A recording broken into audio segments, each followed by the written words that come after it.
Bonjour les amis. Alors j'ai beaucoup d'amis qui me demandent comment placer votre serre dans le jardin. Moi je peux vous donner quelques petits conseils qui j'espère vont être super utiles pour vous. Voilà, depuis des années, ma serre est orientée comme ça. Voilà. Et ici, vous voyez, je l'ai déplacée. On l'a déplacée de pas beaucoup, on l'a déplacée d'une dizaine de mètres. Voilà, parce que ça sera ici le terrain de culture pour les tomates. Alors l'avantage de la serre, je vais vous préciser, un des gros avantages de la serre, c'est qu'on récupère bien sûr le maximum de chaleur quand il y a un peu de soleil. Hein. Voilà. Et surtout, vous allez protéger vos tomates contre les maladies qui sont dues au mildiou. Pourquoi? Parce qu'il va pleuvoir sur les feuilles, il va pleuvoir sur la partie qui pousse en hauteur là.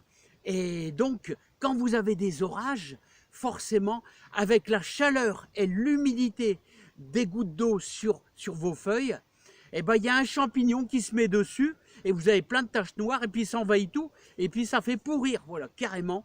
Donc ça s'appelle le mildiou. Hein. Alors l'avantage de la serre, c'est que il ne va pas pleuvoir sur les feuilles si vous arrosez vraiment que la terre. Donc c'est un des gros avantages. Alors comment la placer, votre serre? Alors, on a toujours envie de la placer dans le sens du vent. Voilà, dans le sens, c'est-à-dire ce côté-là. Hein. Vous utilisez ce côté-là, hein, vous avez envie de la placer dans le sens du vent. Et bien c'est là que c'est une erreur, parce que le vent va chercher à rentrer par votre porte ou alors votre côté. Et ce qu'il faut, c'est la placer justement dans le sens contraire, dans le sens de l'arrondi. On va le placer dans le sens des tempêtes. Alors ici, les tempêtes viennent carrément dans l'axe du téléphone. Autrement dit, il faudrait la mettre un petit peu en biais. Ça sera encore mieux. Hein. Bon, là, c'est pas très esthétique, c'est sûr, ça sera un petit peu de travers par rapport au jardin. Mais l'essentiel, je vais vous dire, c'est de placer votre serre dans l'arrondi, comment je pourrais dire, dans l'arrondi de votre bâche. C'est-à-dire le vent, qu'est-ce qu'il va faire? Ben, il va taper et il va monter, voilà.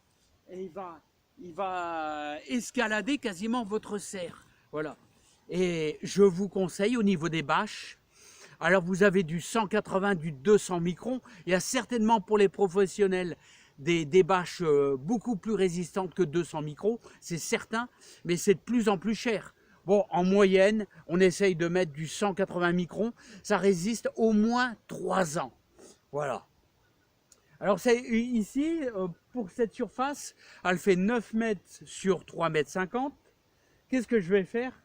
Moi, je vais mettre des briques ou alors des gros carrelages dans le bas, comme ça elle sera un petit peu surélevée, comme ça je serai certain, quasiment sur les 3/4, de me mettre debout.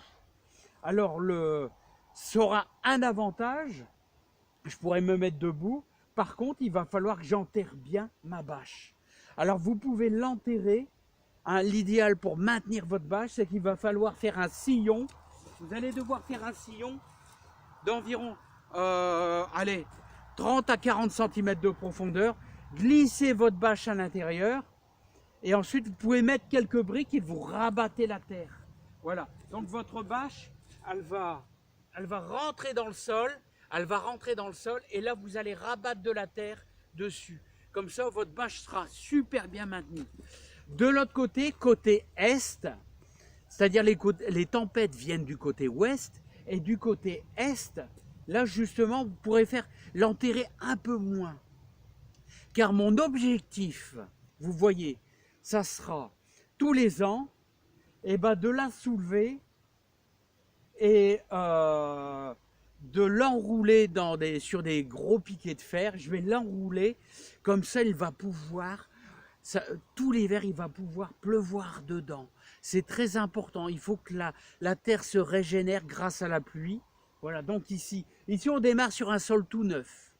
Voilà, mais ce qui est important, c'est qu'il puisse pleuvoir dedans aussi. Ça, et les jardiniers professionnels débâchent toujours. Voilà, ce que je ne faisais jamais d'ailleurs. Hein. Et pourtant, je le savais. Mais c'est du boulot, c'est vrai que c'est du boulot. Mais il vaut mieux le faire. Comme ça, quand il y a de la neige, tout ça, ça rentre à l'intérieur.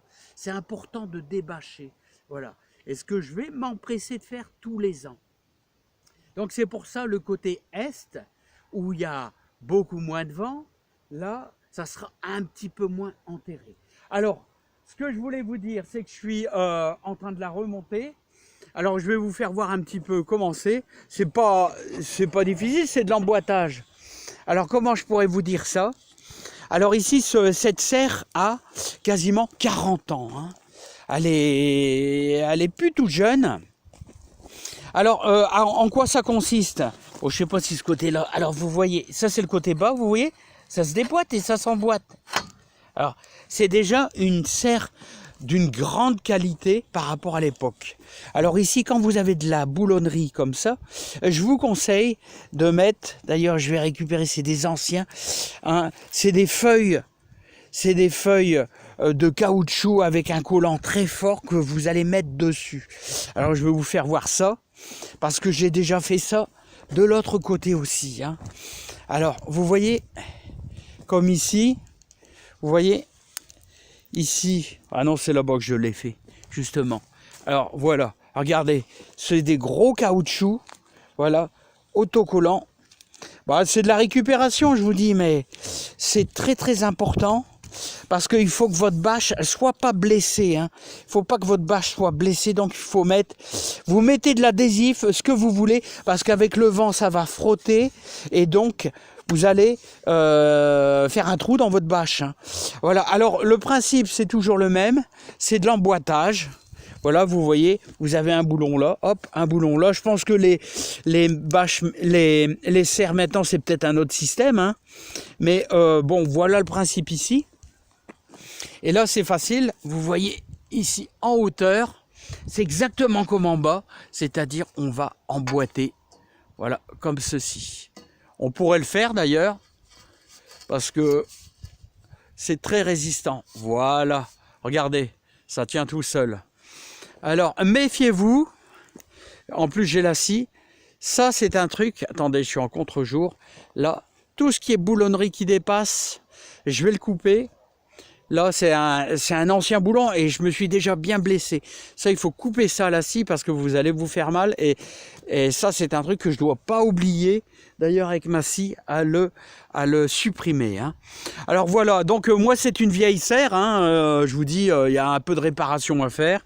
Elle est déglinguée, elle a subi pas mal de tempêtes. Mais bon, vous faites avec les moyens du bord, les amis. Hein. Hein, un peu comme tout le monde, on essaye de toujours essayer de faire avec les moyens du bord.